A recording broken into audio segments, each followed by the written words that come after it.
সরষে ইলিশ কী করে করি দেখুন রেসিপিটা। সরষে ইলিশ করার জন্য আমি কালো সরষে আর সাদা সরষে একসঙ্গে ভালো করে ধুয়ে নিয়েছি, আর কাঁচা লঙ্কা এগুলো ভালো করে পেস্ট করে নেব। আমি করব সরষে ইলিশ। দেখুন কড়াইয়ে তেল দিয়ে নিয়েছি, আর এখানে কতগুলো কালো জিরে আর কতগুলো সাদা জিরে দিয়ে নিয়েছি। মাছগুলো দিয়ে দেবো।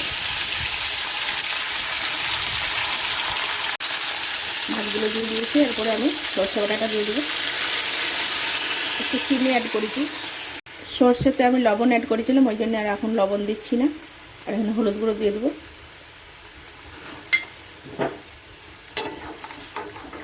খুব নাড়া দিয়ে ঢাকা দেবো। দেখুন আমার মাছটা রেডি হয়ে গেছে, সরষে ইলিশ। এবার আমি চেরা কাঁচা লঙ্কা আর সরষের তেল দিয়ে নামিয়ে নেব।